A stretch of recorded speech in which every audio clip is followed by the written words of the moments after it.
Hello friends, good morning. তো আমি সকাল সকাল সাজুগুজু করে আমরা দুজনেই চলে এসেছি পায়েলদির কোয়ার্টারে। বলেই তো ছিলাম আমার দুই ভাগ্নের পৈতে ছিল, তো তোদের আজকে 3 দিন মানে মুখ দেখা হয়ে গেছে।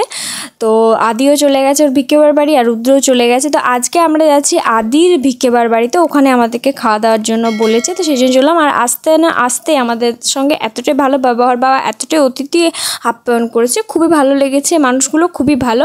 আর এদিকে পায়েলদিরে আসতে একটু দেরি হয়ে গেল, তো ওরাও এসে পড়েছে। এদিকে আদির সাথে আমরা একটু গল্প টল্প করে নিলাম। আর সব থেকে ভালো লেগেছে আমার অ্যাকোয়ারিয়ামটা, আমার খুব খুব খুব ভালো লেগেছে। আর আসতে না আসতে মিষ্টি ঘুগনিটা ছিল হেভি টেস্টি, আর মিষ্টিটা কি বলবো, মিষ্টির মতনই ছিল। এদিকে সবাই মিলে আমরা আড্ডা দিচ্ছি, গল্প করছি, খুব মজা লাগছিল। আর এদিকে রূপা দিয়ে ওর মানে পায়েল দিয়ে ওর খাবারগুলো মেখে দিচ্ছে, ও ঠিকঠাক করে মেখে খেতে পারবে না বলে, তো ও সোনামুখ করে চুপচাপ খেয়ে নিচ্ছে। তারপরে আমি একটু নিজের মতো পোজ দিয়ে দিলাম, কারণ সেভাবে আমার ফটো তোলা খুব একটা হয়নি। আর সেদিন খুব গরমও করছিল, তবু ওয়েদারটা বইতে দিনের থেকে ঠান্ডা ওয়েদারই ছিল, খারাপ ছিল না। খাওয়ার জায়গাটা একটু গরম করছিল। তো খাওয়া দাওয়ার এখানে চলে এসেছি আমি, পায়েলদি, ও আর বোনের একটা বন্ধু সুপ্রতিম। ওইখানে আমরা একসাথে খেতে বসেছিলাম। আর তোমরা মেনুগুলো দেখে নাও, মেনুগুলো এতটা ভালো হয়েছিল, মানে একদম ঘরের মতো রান্না করেছিল, মানে ঘরোয়া রান্না আর কি, একদম রিচ হয়নি, খুব সুন্দর।